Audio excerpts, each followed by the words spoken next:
सभी बहुत बढ़िया होंगे, मजे में होंगे, खुश होंगे। सो बहुत बहुत कॉन्ग्रेचुलेशंस फर्स्ट ऑफ ऑल आप सभी को। पेपर बहुत बढ़िया गया मैम, जैसा आपने पढ़ाया वैसा आया ma'am.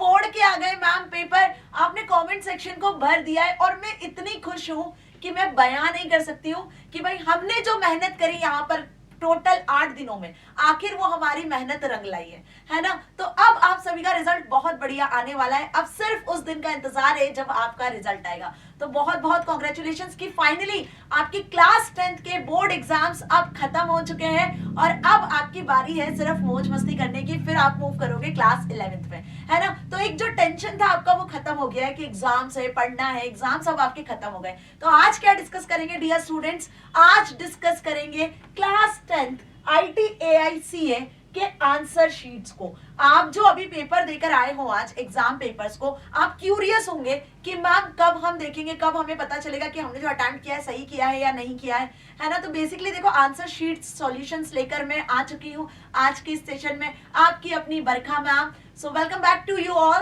This is Barkha ma'am, your aptic Guru.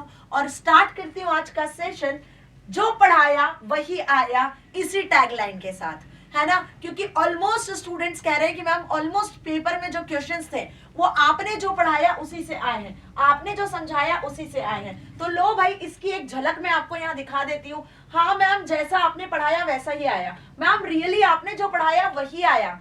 Thank you ma'am, आपकी जो 8 दिन के हमने जो स्ट्रगल किया है वो फाइनली सक्सेसफुल हो गई है। पूरा पेपर जो आपने पढ़ाया उसी में से आया, पेपर फोड़ कर आए हैं। मैम आईटी का पेपर फोड़ दिया है, जो करवाया आपने वही आया है। Hats off ma'am, you leaked it paper. Ma'am questions came from important questions, marathons like you teaching, right now. Thank you so much ma'am, paper फोड़ के आए हैं, जो आपने पढ़ाया वही आया है। मैम जो आपने पढ़ाया वही आया सीए के पेपर में भी। तो लो भाई, आपने पूरा कमेंट सेक्शन भर दिया है। मतलब कि आप सोच नहीं सकते हो मुझे कितनी खुशी हो रही है कि भाई अल्टीमेटली हमारी जो 8 दिन की मेहनत थी वो रंग लाई है। कहा था ना मैंने कि अपना 100% देना, कहा था मैंने, आपने पूरा पढ़ा हुआ है, बस अपने आप पे विश्वास रखना। तो लो भाई, है ना, पेपर आपका बहुत बढ़िया गया है।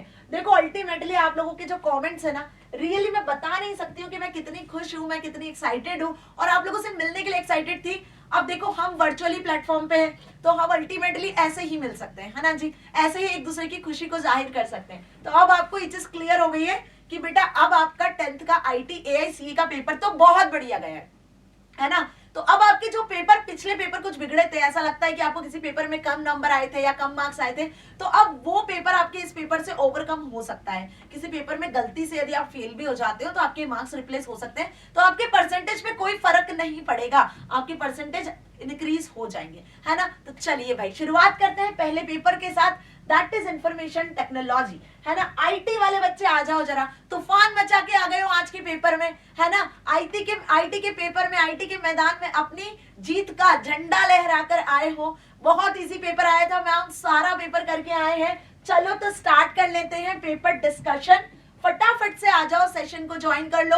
अभी तक यदि चैनल को सब्सक्राइब नहीं किया है सब्सक्राइब कर लो, क्योंकि आगे क्लास 10th वाले बच्चों आप लोगों के लिए बहुत सारे सरप्राइजेस है मेरे पास। ध्यान से सुनो, बहुत सारे आप लोगों के सरप्राइजेस हैं जिसमें हम ये जानेंगे आगे। अभी सरप्राइज है तो कैसे बता दूं, है ना। तो सरप्राइज है तो सरप्राइज है। तो चलो सेशन को शेयर करो दोस्तों के साथ और चैनल को सब्सक्राइब कर दो, सो दैट आगे आने वाले कुछ और बहुत से इंपॉर्टेंट से नोटिफिकेशंस वीडियो के आपको मिल सके, है ना जी। तो पहला जो पार्ट है, जैसे मैंने बताया था कि इंस्ट्रक्शंस आएंगी बेटा, तो इंस्ट्रक्शंस वही है जो बताई थी। सेक्शन ए बी में आपका पेपर डिवाइडेड था। AI वाले सुन रहे हो तो वो भी सुन लो, आपका भी पेपर सेम इसी पैटर्न पर था, है ना। आपको पहले 5 क्वेश्चंस करने थे, उसमें भी भर भर के चॉइस थी मैम, जैसे आपने कहा था। और आपको जो अगला दूसरा सेक्शन अटेम्प्ट करना था उसमें टोटल क्वेश्चंस थे आपके कितने, उसमें टोटल क्वेश्चंस थे आपके 16, है ना। 21 टोटल क्वेश्चन है, तो वहां से आपको कुल मिला के 10 क्वेश्चन अटेम्प्ट करने थे, है ना। तो पहले के 5 क्वेश्चन और सेक्शन बी के 10 क्वेश्चन, टोटल हो जाते हैं आपके कितने, टोटल हो जाते हैं आपके 15 क्वेश्चन। तो 21 में से 15 क्वेश्चन, 15 ही करके आए ना,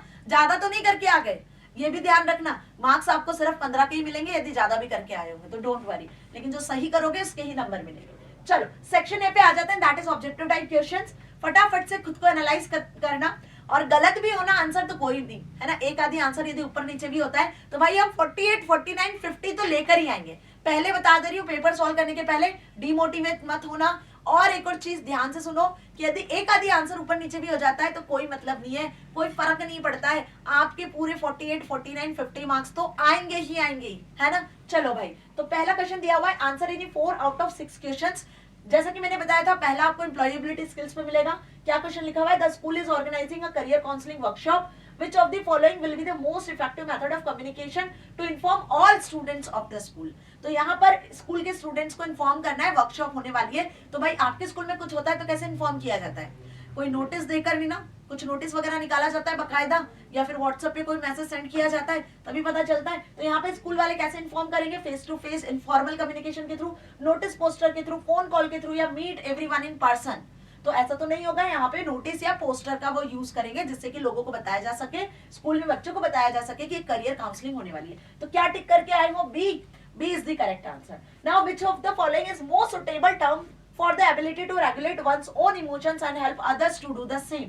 तो इसका क्या आंसर टिक किया, managing emotions, knowing emotions, harnessing emotions, या सप्रेसिंग इमोशंस। तो यहाँ पे हम अपने आप को रेगुलेट करने की बात कर रहे हैं कि most suitable term for the ability to regulate one's own emotions. तो सेल्फ रेगुलेशन में मैंने आपको यही चीज समझाई थी कि यहाँ हम अपने इमोशंस को कंट्रोल करते हैं। तो यहाँ पे क्या आ जाएगा, मैनेजिंग इमोशंस। बात समझ में आ गई। चलो अगला क्वेश्चन आपकी स्क्रीन पर है, Roshni studies in class 10th in practicing hard with a lot of sample papers to get good marks in her exams. She gets up early in the morning to study and completes her revision work. This is an example of, बताओ ये किसका example है, क्या tick किया, self awareness, self motivation, influential motivation, या emotional intelligence. तो here's the correct answer is what, self motivation. Roshni खुद से मोटिवेट होती है अपने काम को करने के लिए, अच्छे ग्रेड को अचीव करने के लिए। उसको पता है कि उसको कब पढ़ना है, कैसे पढ़ना है, किस तरीके से वो अपना काम कर पाएगी, राइट। तो ये कहलाते हैं कॉम्पिटेंसी बेस्ड क्वेश्चन। ऐसे क्वेश्चंस मैंने आपको सॉल्व करवाए थे, यदि आपको याद हो तो, है ना। A dash is a location where a group of files can be stored in a computer. क्या हलवा क्वेश्चन दिया था मैं, है ना, कहाँ पे स्टोर होती है, ग्रुप ऑफ फाइल्स, फोल्डर में स्टोर होती है। तो ये भी बताया था मैंने कि फाइल फोल्डर का क्वेश्चन आएगा जिसमें हो सकता है कि फाइल कैसे क्रिएट करना है, रीनेम कैसे करना है, डिलीट कैसे करना है, वो पूछ लो। अभी प्रीवियस ईयर तक ये क्वेश्चन आए थे, तो यहाँ पे उन्होंने बहुत सिंपल सा क्वेश्चन आपसे पूछ लिया, विच of the following is a myth about entrepreneurship. बताया था बार बार कि बेटा हर साल जो एंटरप्रेन्योर से उनकी क्वालिटीज, डिटर्मिनेशन पूछ लिए जाते हैं। कुछ सालों से ये मिथ वाला क्वेश्चन जरा ज्यादा ट्रेंडिंग है। लो भाई पेपर में छप गया, कहा था ना। तो देखो मिथ वाले में ये क्या टिक करके आए हो, an entrepreneur should be confident and should be able to take decisions, every business idea must be unique और special, an entrepreneur should keep trying new ideas, or entrepreneur should be creative and should have different solution of a problem. So here's the correct answer is every business idea must be, ये टिक करा ना, unique और special, right, ठीक है। तो यही इसका correct answer होगा, ये टिक करके आए हो ना। Now which one of the following is most important factor of sustainable development and helps to become aware of our role as a responsible citizenship. तो यहाँ क्या टिक किया आपने, आपको यहाँ बताना है कि कौन सा इंपॉर्टेंट फैक्टर है सस्टेनेबल डेवलपमेंट का जो अवेयर करता है कि आप एक रिस्पॉन्सिबल सिटीजनशिप में हो, आप एक रिस्पॉन्सिबल सिटीजन हो। स्पोर्ट्स, बिजनेस, इलिटरेसी या एजुकेशन। तो education is most important for every citizen, right. Now ये हो गया आपका part A, employability skills. Now come to the second, answer any 5 out of given 6। अब यहाँ से आपके सब्जेक्ट स्पेसिफिक क्वेश्चंस आएंगे। तो Ravi has to prepare a project report, he wants to save certain formatting features and then apply them on the project report. He can use dash feature of Open Office Writer. तो वही उसको formatting features को apply करना है। तो formatting features कहाँ मिलते हैं, वो मिलते हैं मैम स्टाइल्स में। तो स्टाइल्स टिक करके आए ना, यहाँ करेक्ट आंसर होगा styles. Now during a recent excursion, Roshni has taken some pictures for making a report in a writer. She wants to increase the contrast of the images. रोशनी को अब image का contrast बढ़ाना है, उसको image को edit करना है। तो यहाँ पे इमेज का कंट्रास्ट बढ़ाते हो तो इमेज कैसी होती है, एजिंग होती है, शार्पन होती है, मोज़ेक होती है, स्मूथ होती है। तो यहाँ पे आपकी जो इमेज है वो क्या होती है, शार्पन होती है whenever you increase the contrast. Okay, so these all are the correct answer. Hope you understand this. और यही आंसर्स आप टिक भी करके आए हो। Now which of the following image arrangement options in writer sends the drawing object behind the text? जो भी drawing object है, यदि उसको टेक्स्ट के बिहाइंड आप लेकर जाना चाहते हो तो यहाँ पे आप कैसे उसको अरेंज करते हो, बताया था अरेंजमेंट, एंकरिंग, टेक्स्ट रैपिंग का क्वेश्चन आता है। देखो भाई सामने है, तो यदि आपको ड्राइंग ऑब्जेक्ट को पीछे लेकर जाना है टेक्स्ट के, तो 2 बैकग्राउंड यूज करते हो, 2 फोरग्राउंड यूज करते हो, या बिहाइंड द टेक्स्ट या बैक वन। तो यहाँ पे यूज होगा आपका 2 बैकग्राउंड, क्योंकि आप क्या करना चाहते हो, इमेज को बैकग्राउंड में सेट करना चाह रहे हो। तो 2 बैकग्राउंड 2 फोरग्राउंड। और इसी के बाद कुछ और जो एंकरिंग के लिए भी और जो अलग अलग वैल्यूज यूज होती है, जैसे send to back, back to send, वो एक अलग ऑप्शन होता है। है ना. Now the dash feature writer is based on different types of heading styles and is used to give the listing of the contents of the document. तो यहाँ क्या लिखा हुआ है, हेडिंग स्टाइल्स की बात की जा रही है, कंटेंट जो डॉक्यूमेंट में कंटेंट है उसको लिस्ट कर रहे हो. तो इसके लिए हम क्या बनाते हैं, टेबल ऑफ हेडिंग बनाते हैं, इंडेक्स बनाते हैं, लेवल ऑफ कंटेंट बनाते हैं, टेबल ऑफ कंटेंट. तो ऑब्वियस सी बात है, 4th चैप्टर में पढ़ा था डीडी के डेटा डॉक्यूमेंटेशन के, है ना, डिजिटल डॉक्यूमेंटेशन की. Table of content is the correct answer. Dash is the default template for the following files being created in the writer. Writer में जब आप डिफॉल्ट टेम्पलेट का यूज करते हो, मतलब राइटर में जैसे ही आपने राइटर ओपन किया तो आपके सामने जो सबसे पहले ओपन होता है डॉक्यूमेंट, जो डिफॉल्ट टेम्पलेट होती है वो कैसी होती है, resume template, blank document, project report या चैप्टर. तो यहाँ पे जो डिफॉल्ट ओपन होता है राइटर में वो आपका एक ब्लैंक डॉक्यूमेंट ही होता है ना. फिर आप उस पर अपने टेम्पलेट को ओपन कर सकते हो. तो डिफॉल्ट जो ओपन होता है वो ब्लैंक डॉक्यूमेंट ही होता है ना. Now Shanta is creating a project report in writer and wants to apply the same style or headings, titles in the entire document as she has done at the beginning of the document. She can use the dash feature of writer, apply the same format on each line or word whenever needed. तो यहाँ पे क्या टिक करके आए हो, Shanta is creating a project report in Writer. Writer में उसको project report create करना है और यहाँ पर उसका जो होल प्रोजेक्ट है उस पर उसको सेम फॉर्मेटिंग फीचर्स अप्लाई करने हैं, same formatting features whole project पे. तो यहाँ फिल स्टाइल यूज होगा, फिल फॉर्मेट यूज होगा, अप्लाई फीचर या अप्लाई कैरेक्टर. तो बताया था मैंने कि भाई fill format is very important topic जो आता है एग्जाम में, स्टाइल इज वेरी इंपॉर्टेंट जो आता है एग्जाम में, क्लियर कहा था आपसे, मैक्रो है जो आता है एग्जाम में. तो अभी आगे उसके भी क्वेश्चंस आएंगे, देखा मैंने पेपर, जैसे जैसे मैंने बताया वैसे वैसे क्वेश्चंस आपसे पूछे गए, है ना जी. अब थोड़ा बहुत तो घुमा फिरा के सीबीएसई देता है जैसे मैंने कहा, हाँ, पर एक्सपेक्टेशन के अकॉर्डिंग हमारा पेपर आया था जैसा हमने एक्सपेक्ट किया था. इस चीज को मानते हो कि नहीं, मानते हो ना. चलो now answer any 5 out of 6. Third question पे आ गए हम.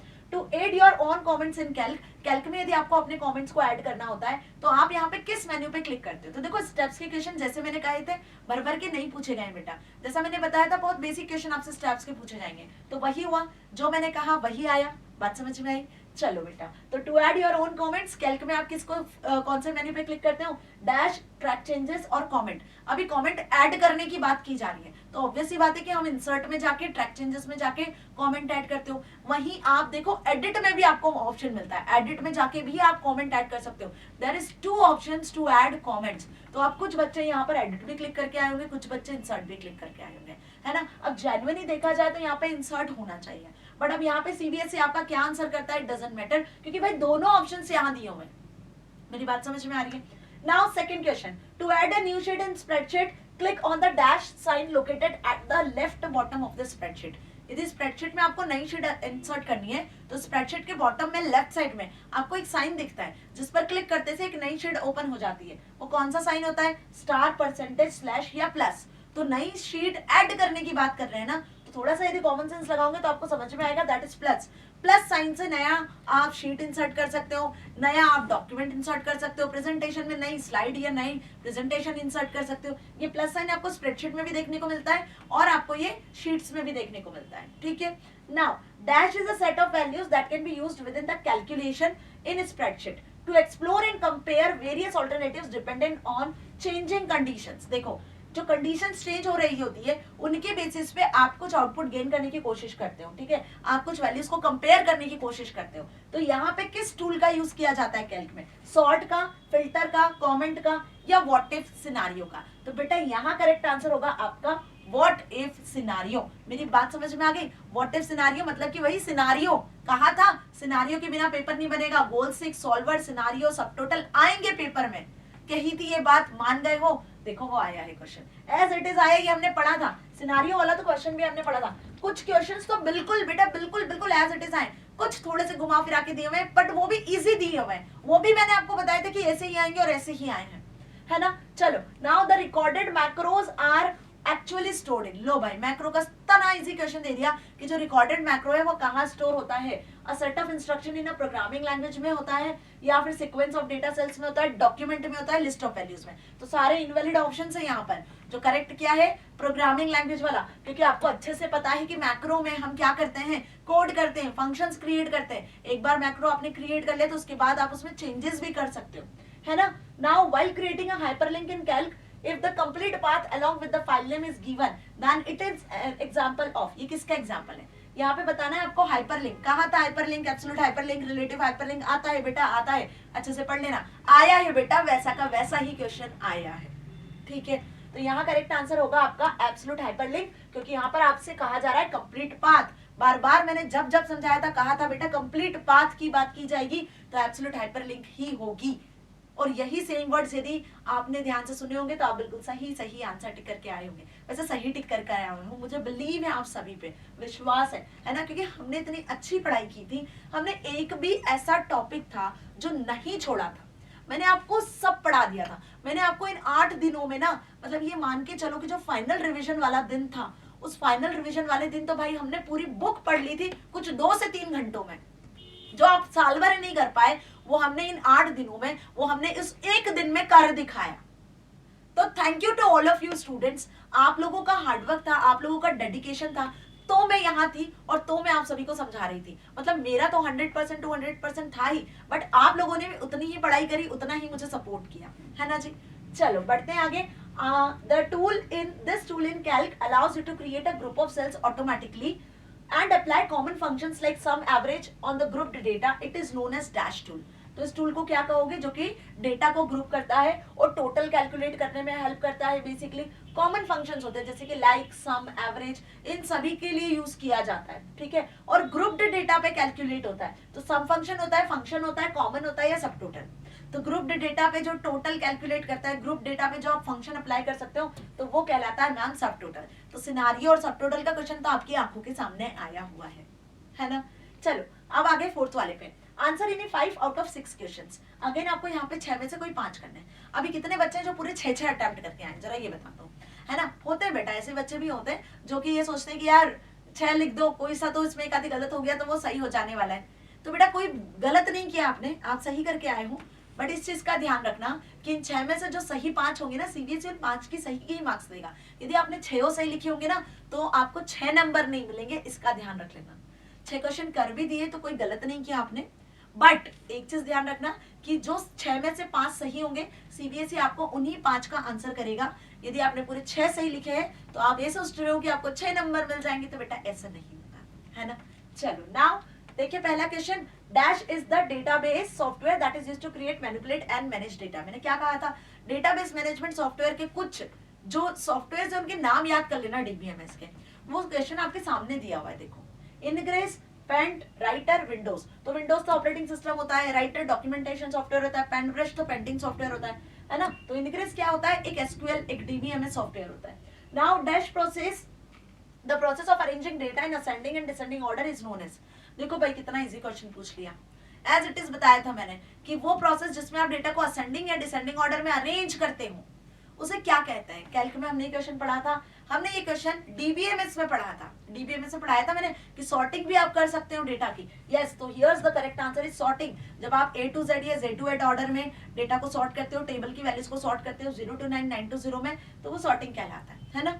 Now with reference to LibreOffice base, which of the following is a valid data type to indicate the monetary values? कौन से LibreOffice रेफरेंस की यहाँ पे हम बात करेंगे, किसके साथ में, जिसमें वैलिड डेटा को इंडिकेट किया जाता है मॉनेटरी वैल्यूज के साथ में, मनी, रुपी, डॉलर या करेंसी। तो यहाँ पे जो वैल्यू होगा आपका करेक्ट होगा करेंसी। ध्यान रखना यहाँ पे क्या होगा, करेंसी करेक्ट होगा। Now data can be retrieved and displayed from one or more tables in a DBMS using. Data को यदि आप रिट्राइव करते हो, डिस्प्ले करते हो क्वेरी से, तो क्वेरी की मदद से ही करते हैं, वन और मोर टेबल में से। तो लो भाई मैंने आंसर ही बता दिया, यहाँ पे क्या आ जाएगा, क्वेरी। क्वेरी की मदद से टेबल से डेटा को रिट्राइव किया जाता है, ये बात मैंने आपको कही थी। वो same question same as it is आया है बेटा, ठीक है। तो आपको सारे एमसीक्यू समझ में आ रहे हैं। अच्छा, जिसको डाउट था कि मैम एसक्यूएल की क्वेरीज आएंगी क्या, नहीं आएंगी क्या, स्टेप्स वाले क्वेश्चंस आएंगे क्या, तो अब आपका डाउट क्लियर हो गया। मैं बार बार आपसे कह रही थी बेटा इस बार सिलेबस में एसक्यूएल क्वेरीज मेंशन नहीं है, नहीं आएंगी, मत परेशान हो। इस बार स्टेप्स वाले क्वेश्चंस भी ज्यादा नहीं पूछे गए हैं, 1 या 2 आपसे पूछे गए, वैसे ही आए हैं,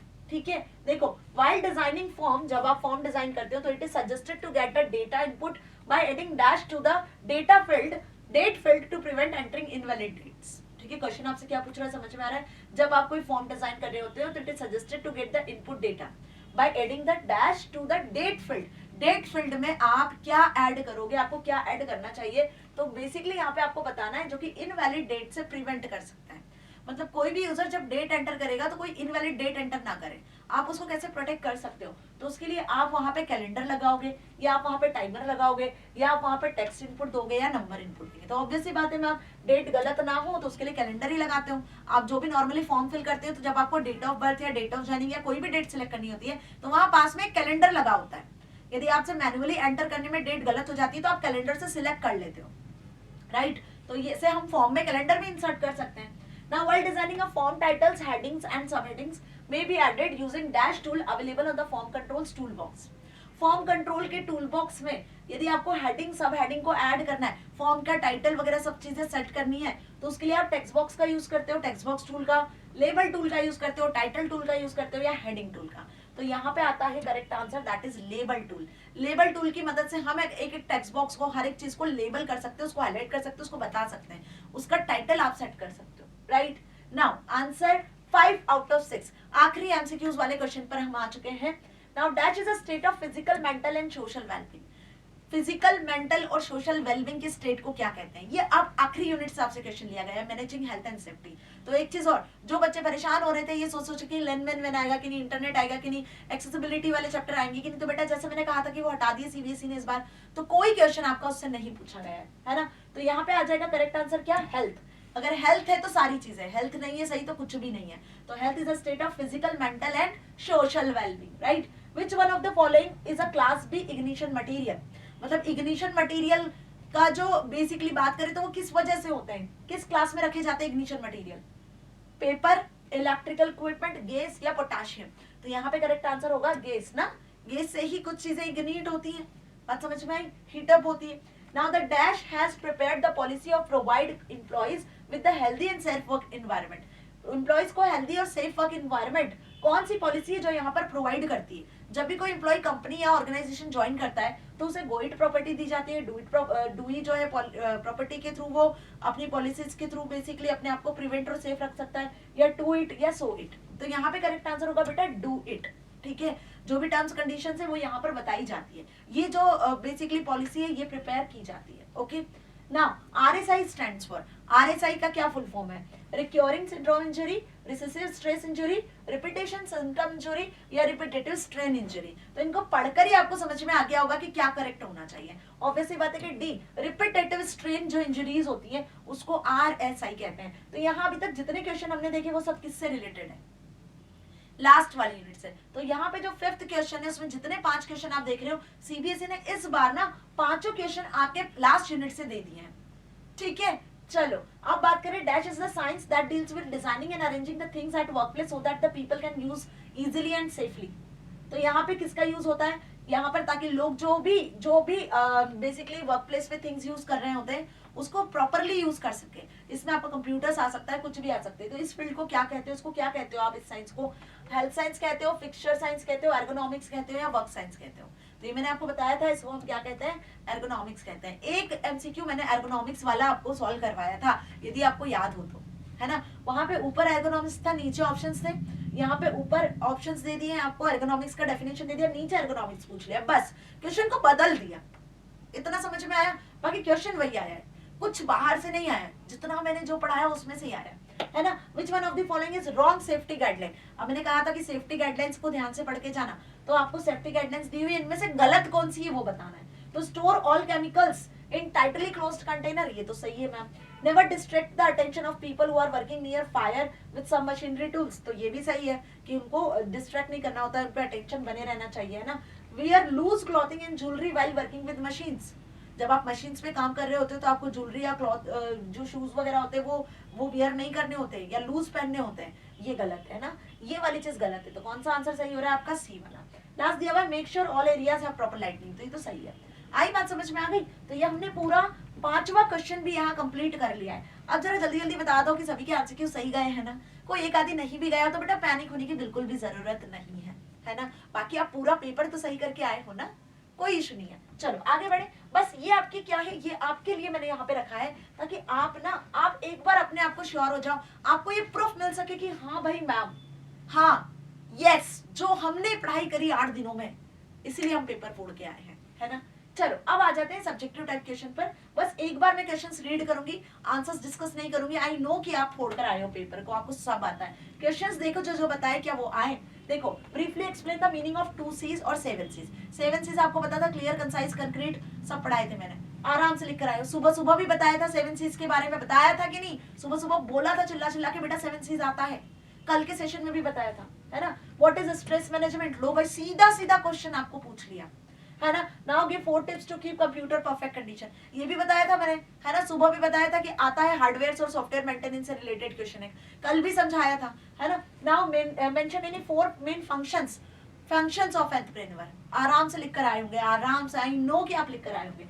explain any 2 problems related to sustainable development. Sustainable development के लास्ट में मैंने कुछ चैलेंजेस आपको बताए थे कि गवर्नमेंट प्रमोट नहीं कर रही होती, कहीं कहीं फाइनेंशियल लॉस हो जाते हैं, इस वजह से भी सस्टेनेबल डेवलपमेंट नहीं होता। तो बस यहाँ पे ज्यादा नहीं, 2 ही प्रॉब्लम लिखनी थी। तो यदि सस्टेनेबल डेवलपमेंट, देखो सस्टेनेबल डेवलपमेंट का हर साल क्वेश्चन आता है, हर बार क्वेश्चन आता था सस्टेनेबल डेवलपमेंट गोल से रिलेटेड, उसके एडवांटेजेस से रिलेटेड, गोल्स, पर्टिकुलर गोल से रिलेटेड। इस बार पूछ लिया उसके चैलेंज से रिलेटेड। अच्छा, प्रीवियस टू प्रीवियस ईयर भी एक क्वेश्चन चैलेंज का आया था जो मैंने आपसे डिस्कस किया था।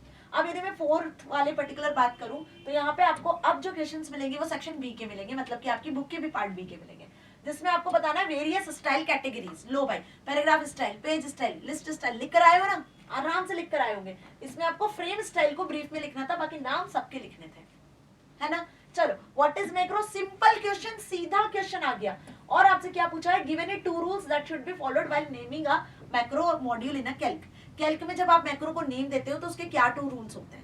सिंपल सी बात है, मैक्रो को जाके आप टूल्स में से जाके रिकॉर्ड कर लेते हो, उसके बाद मैक्रो का जो नाम है, जैसे आप अपने पासवर्ड वगैरह सेट करते हो ना कि नंबर से स्टार्ट नहीं होना चाहिए, स्पेस नहीं होना चाहिए, वही बस रूल यहाँ भी होता है ना। तो किसी भी चीज का जब नामकरण करते हो तो आपको ध्यान रखना होता है, चाहे अपनी आईडी का पासवर्ड बनाओ, चाहे कोई फाइल का नाम दो, तो ये सबके रूल्स जो वहां होते हैं वही यहाँ भी होते हैं, है ना जी। चलो, what is the main purpose of goal 6? देखो, गोल 6 सॉल्वर, सब टोटल, सिनारियोस, क्या कहा था, सामने क्वेश्चन है ना जी। तो given support of your answer, तो यहाँ पे क्या लिखा होगा? गोल 6 का पर्पस लिख दिया होगा, एक आध एग्जांपल समझा के आ गए होंगे तो बढ़िया बात होगी। Now what is important prerequisites for setting a relationship between 2 tables in LibreOffice?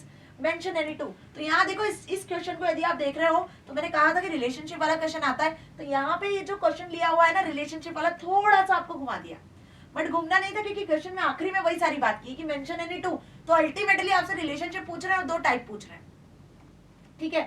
For a computer workplace, given it 2 healthy and safety requirements while using a keyboard. जब कीबोर्ड पे आप काम कर रहे होते हो तो आपको किन हेल्दी और सेफ्टी रिक्वायरमेंट की जरूरत होती है? ऑब्वियस, उसके आसपास ईटिंग नहीं करना चाहिए, डस्ट से फ्री रखना चाहिए, तो उसके लिए आप कैसे क्लीन कर सकते हो, है ना, ब्लोवर वगैरह से क्लीन कर सकते हो, यही लिख कर आना। तो कॉमन जो है, वेट क्लॉथ यूज नहीं करना चाहिए, डम्प क्लॉथ आप यूज करोगे। Excessive use of computer might have a bad impact on your vision. ज्यादा यदि आप कंप्यूटर का यूज करते हो तो आपके विजन पर, आपके आई साइट पर फर्क पड़ सकता है। तो यहाँ पे आपको बस प्रॉब्लम्स बतानी है, 2 रीजंस बताने हैं कि क्या हो सकता है ना। चलो, तो बहुत इजी था ये वाला पार्ट, हमारी एक्सपेक्टेशन से इजी था पेपर, कुल मिला के कहूँ सीधी सी बात, सिंपल सी बात। तो जैसा हमने एक्सपेक्ट किया था कि पेपर इस बार बहुत टफ आएगा, तो टफ नहीं आया। देखो, पढ़ाई नहीं करते तो ये भी टफ लगता, बिलीव दिस थिंग, मानो इस बात को। यदि आप इन 8 दिन में से 2 दिन 3 दिन की आखिरी की क्लासेस या पूरे 8 दिन की क्लासेस नहीं लेते, यदि आप सेशंस नहीं देखते, तो आपको ये इजी पेपर भी टफ लगता है। क्या कही थी मैंने बात कि पेपर टफ तब होता है जब आप पढ़ते नहीं हो, लेकिन जब आप पढ़ के जाते हो तो फिर आपको कुछ टफ नहीं लगता है। जैसे आप खुश हो ना, आज की पेपर फोड़ के आए हो, पेपर में जो आपने पढ़ाया वो आया है, तो भाई आपने पढ़ाई की थी तभी आपको सारी चीजें बनी। मैंने एक चीज और कही थी, ऐसा कोई क्वेश्चन नहीं होना चाहिए जो आपको ऐसा लगे कि यार ये हमने नहीं पढ़ा या ये टॉपिक हमने नहीं देखा। सारी चीजें आपकी पढ़ी हुई थी, सारी चीजें आपकी नोन थी, इसी वजह से आप पेपर फोड़ के आए हो। समझ गए बात को? चलो, तो अब यहाँ पे बात करते हैं 50 से 80 नंबर के क्वेश्चंस, मतलब long answer type questions. 3 number के कुछ क्वेश्चंस दिए हुए है ना, मतलब 3 क्वेश्चंस आपको अटेम्प्ट करने हैं, 4 नंबर के हिसाब से क्वेश्चंस दिए हुए हैं। 4 नंबर के जैसे मैंने बताया थे 17, 18, 19, 20, 21, 4 में से कोई भी 3 आपको करने होंगे। तो जैसे मैंने बताया था कि एक क्वेश्चन डिजिटल डॉक्यूमेंटेशन का होगा, ये रहा राइटर का क्वेश्चन। आ गया टेक्स्ट रैपिंग और अलाइनमेंट में डिफरेंस, बताया था सुबह के डिफरेंस आता है, अलाइनमेंट में एंकरिंग में आ सकता है ना। टेक्स्ट रैपिंग के बारे में बार बार बताया था और बार बार आप लोग पूछ रहे थे, तो देखो ये कई सिग्नल्स हमें मिल रहे थे कि भाई ये क्वेश्चन आएगा, आता ही है ना जी। Now benefit of grouping objects in Writer. Writer में मैंने आपको बताया था स्माइली फेस बनाकर कैसे ग्रुप कर सकते हो, याद आ रहा है याद? देखो question is here, right. Mister Amit sales manager ABC sales corporation has created a spreadsheet. ये स्प्रेडशीट का क्वेश्चन है। आपको यहाँ पे बताना है कि आप कैसे कैल्क के डेटा को समराइज कर सकते हो। मतलब यहाँ पे आपको यूज करना होगा कंसोलिडेट। तो कंसोलिडेट फीचर का यूज किया होगा समराइज करने के लिए ना, अलग अलग वर्कशीट से, अलग अलग डेटा शीट से। ओके, तो देखो कंसोलिडेट को भी नहीं छोड़ा है। चारों टूल मैंने बोले थे, चारों टूल के क्वेश्चन आपको पेपर में दे दिए बेटा, फिर चाहे एमसीक्यू में दिया हो, 2 नंबर में दिया हो, 4 नंबर में दिया हो। बात समझ में आई? तो पेपर एनालिसिस ऐसा होना चाहिए कि आपको भी पता होना चाहिए कि बेटा ऐसा पेपर आएगा, है ना। चलो आगे, नेम द मेन्यू ऑप्शन। देखो क्या कहा था, कोई डिटेल में स्टेप्स नहीं आएगी। ये आ गया मेन्यू और ये आ गया ऑप्शन, सब मेन्यू लिख देना बस, सब मेन्यू। तो कहाँ मिलता है कंसोलिडेट ऑप्शन, आपको पता है ना, है ना। नाउ उसके बाद name the function that can be used to display total of sales. Sales की टोटल कैलकुलेट करना है तो सम फंक्शन यूज होता है। समी फंक्शन लिखकर आए होंगे ना, समी फंक्शन टोटल करता है। Now he wants to open summary document stored in the different location by clicking on the text stored in a cell. बस करके आ गए होंगे आराम से। चारों क्वेश्चन इजी थे इसके। और देखो इनमें से कोई एक आधी गलत भी होता है तो कोई परेशानी नहीं है, आपके पूरे 4 नंबर नहीं जाएंगे, आपको 3 मिलेंगे, एक आधी नंबर जाएगा बस। मेरी बात समझ में आ रही? तो इतना पैनिक होने की भी जरूरत नहीं है, एंजॉय करो, बढ़िया पेपर करके आए हो। चलो, imagine that you have been signed a contract of handling fire safety and emergency. ये आ गया आपका लास्ट वाली यूनिट से क्वेश्चन, एक कैल्क का, एक डिजिटल डॉक्यूमेंटेशन का, एक लास्ट यूनिट का। और जैसे मैंने कहे थे कि 2 आएंगे आपके डेटाबेस के क्वेश्चन, तो भाई ये दोनों क्वेश्चन आप देख रहे हो डेटाबेस के छप चुके हैं। कहे थे मैंने कि 4-4 नंबर के 2 डीवीएमएस के क्वेश्चन आएंगे बेटा, है ना, मार्किंग स्कीम में भी बताया था, राइट। तो अब देखो यहाँ पे क्या किया हुआ है, फायर सेफ्टी का क्वेश्चन है, 2 आपको प्रिवेंशन मेजर लिखने फायर सेफ्टी के, और कैसे जो इमरजेंसी आती है तो आप हैंडल कर सकते हो सिचुएशन को, वो लिखना था। अब आप देखो डेटाबेस के 2 एडवांटेज, बार बार बताए थे एडवांटेज भी मैंने, और मैनी टू मैनी रिलेशनशिप बतानी थी। कितना सिंपल क्वेश्चन यहाँ आपसे 2-2 नंबर में पूछ लिया। 4 नंबर का जो एक और क्वेश्चन है, मैंने क्या कहा था, कोई एसक्यूएल क्वेरी नहीं आएगी। देखो क्वेश्चन, ये टेबल दी हुई है, बताना इस टेबल में कि कौन कौन सी फील्ड है, किसको आप प्राइमरी की बना सकते हो, क्यों बना सकते हो, कौन सी अल्टरनेट की हो सकती है, और कितने एट्रीब्यूट्स यहाँ पे हैं। बहुत सिंपल क्वेश्चन आपसे पूछा था। तो इस टेबल में आप देखो स्टूडेंट आईडी को प्राइमरी की बनाओगे, 1 2 3 4 4 यहाँ पर आपके एट्रीब्यूट्स है, और इसमें आप अल्टरनेट की किसको बनाओगे, तो ऑब्वियस नेम को या फोन नंबर को, किसी भी एक को बनाओगे। नेम भी रिपीट हो सकते हैं, फोन नंबर भी रिपीट हो सकते हैं, बट इसके अलावा एज तो रिपीट होगी ऑब्वियस सी बात है। तो इन दोनों में से आप किसी एक को अल्टरनेट की बना सकते हो। तो कोई स्टूडेंट यदि नेम भी लिख कर आए हैं और या कोई फोन नंबर भी लिख कर आए हैं तो कोई परेशानी नहीं है। यहाँ पर देखो नेम रिपीट हो रहा है बेटा, बहुत ध्यान से देखना, तो इसको अल्टरनेट की नहीं बनाओगे। नंबर रिपीट नहीं हो रहा है तो फोन नंबर ही अल्टरनेट की बनेगा। मैंने नेम देखे नहीं थे, समझ में आई मेरी बात? तो नेम तो यहाँ रिपीट हो रहे हैं, आपको देखकर ही समझ में आ रहा है। तो आप यहाँ पे फोन नंबर को ही क्या करोगे, क्योंकि डेटा दिया हुआ है तो डेटा के बेसिस पे आपको आंसर लिखना था। करके आ गए आराम से, सब खत्म किया पेपर, फोड़ कर आए पेपर। तो भाई आईटी वाले तो तूफान मचा के आ चुके हैं, जो पढ़ाया मैम बिल्कुल वैसा वैसा आया, और बहुत अच्छा पेपर भी करके आए हम, है ना। तो बेटा आईटी वालों सुन लो ध्यान से, अच्छे से मेरी बात सुन लो, आगे आपके लिए बहुत सारे सरप्राइजेस हैं मेरी तरफ से।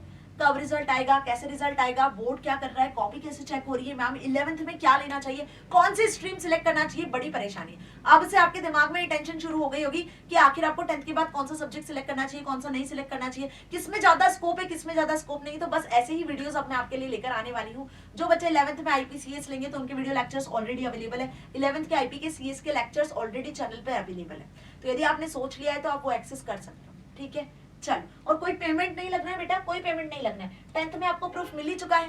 बस एक काम आपको मेरा करना है, एक काम यहाँ जितने बच्चे मुझे सुन रहे हैं सबको करना है।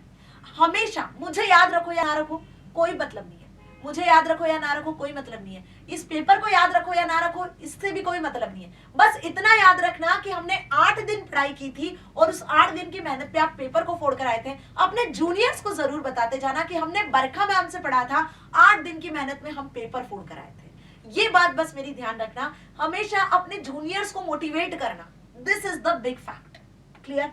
अब आ जाते हैं हम एआई के पेपर पर। तो देखो आर्टिफिशियल इंटेलिजेंस वाले बच्चे रेडी हो जाओ। आपके जो डाउट्स हैं जो थे अभी तक, जो हमने सॉर्ट आउट किए थे, अब वो सब दूर करने की बारी आ गई है। आपका भी मैसेजेस मैंने देखे हैं कि मैम जो आपने पढ़ाया वही आया, जो आगे स्क्रीनशॉट लगाए थे वो कंबाइंड स्क्रीनशॉट्स थे, और ये तो कम स्क्रीनशॉट्स मैंने लगाए थे। पूरा कमेंट सेक्शन भरा हुआ है, इंस्टाग्राम भरा हुआ है, टेलीग्राम भरा हुआ है, और मैं इतनी खुश थी कि मैं कुछ बच्चों को तो रिप्लाई कर पाई, बट बाकी के शायद रिप्लाई भी नहीं कर पाई हूँ। बेटा सोई नहीं हूँ 2-3 रातों से। अब ये मान के चलो कि मैं भी आराम से सोने वाली हूँ, आप सभी के रिप्लाईज भी करूंगी, डोंट वरी, ठीक है। बस ये टेंशन था कि बच्चों के पेपर अच्छे जाने चाहिए, जो बहुत बढ़िया है ना। चलो अब आर्टिफिशियल इंटेलिजेंस, तो अब यहाँ पे जो क्वेश्चन दिया हुआ है आप देखो, पहले से हम स्टार्ट कर लेते हैं फर्स्ट से। इसका पहला वाला पार्ट मुझे नहीं मिला है, पहला पेज, बाकी वही सारी इंस्ट्रक्शंस यहाँ भी फॉलो की जाती है। Which of the following does not help in stress management, stress management में क्या हेल्प नहीं करता है, तो वही पार्ट है कि 5 क्वेश्चन पहले मिलेंगे। तो यहाँ पे आएगा आपका healthy food, sound sleep, yoga अनाज, योगा आसन्स या नेगेटिव थॉट्स। तो देखो ये सारे तो हेल्प करते हैं, जो नहीं करता है वो क्या है, नेगेटिव थॉट्स। नेगेटिव थॉट्स थोड़ी नहीं आपको स्ट्रेस को मैनेज करता है। Now spam refers to, spam folder जो आपने देखा है वो किससे रिगार्डिंग होता है, अननेसेसरी इमेजेस से, टेम्परेरी फाइल से, म्यूजिक फाइल से, जंक मेल से। तो ऑब्वियस वो किससे रिलेटेड होता है, जंक मेल से रिलेटेड होता है। अब असर्शन रीजन वाला क्वेश्चन मैंने कहा था आ सकता है, लेकिन वो कहीं से भी कैसे भी आ सकता है ना जी। तो इसके स्टेप्स मैंने बताए थे कि क्या क्या हो सकता है, कैसे सॉल्व कर सकते हैं। तो आपसे पूछा है sustainable agriculture is environment friendly, sustainable agriculture environment friendly है क्या। दूसरा, it prevents use of chemical fertilisers to protect soil, क्या ये सॉइल को प्रोटेक्ट करने के लिए केमिकल फर्टिलाइजर्स के यूज होता है। तो क्या दोनों करेक्ट है, इसका ये करेक्ट एक्सप्लेनेशन है, या दोनों करेक्ट है, R is not the correct explanation of A is correct, R is not true, या A is not correct, R is true. तो देखो यहाँ पे करेक्ट आंसर आपका क्या होना चाहिए, देखो यहाँ पर ए और आर तो दोनों ट्रू है, सस्टेनेबल डेवलपमेंट क्या करता है वो भी हमें पता है, और यहाँ पे कहीं ना कहीं आप सॉइल को प्रोटेक्ट कर ही रहे होते हो, है ना, बट ये इसका एक्सप्लेनेशन नहीं है करेक्ट। तो अकॉर्डिंग टू दिस क्या हो जाने वाला है, B is the correct answer, कि A and R are correct but R is not the correct explanation of A. बात समझ में आई। अगला क्वेश्चन देखो क्या दिया हुआ है, which of the following is not a step to build a self motivation, self motivation को बिल्ड करने की कौन सी स्टेप नहीं है, focusing on your goal, planning to achieve your goal, being in disciplined, या फाइंडिंग आउट योर स्ट्रेंथ। तो बाकी सारे ऑप्शंस तो सही है, जो नहीं है वो क्या है, being in disciplined. Self motivation discipline बताता है, सिखाता है ना। Now which of the following types of communication takes place when the number of people is small enough to communicate with each other effectively। अब यहाँ इस क्वेश्चन को थोड़ा ध्यान से देखना, यहाँ पे बच्चे कुछ आंसर्स में कंफ्यूज हो सकते हैं। बोला है आपसे कि वो कम्युनिकेशन जिसमें number of people small enough होता है, तो जब number of people small enough होते हैं तो उस टाइप के कम्युनिकेशन को हम इंटरपर्सनल कम्युनिकेशन भी कह सकते हैं, और इंटरपर्सनल के अलावा वो स्मॉल ग्रुप ऑफ कम्युनिकेशन भी हो सकता है ना। बात समझ में आ रही है। तो इंटरपर्सनल में डियाडिक, स्मॉल ग्रुप, पब्लिक, ये 3 टाइप के कम्युनिकेशन हमने पढ़े थे।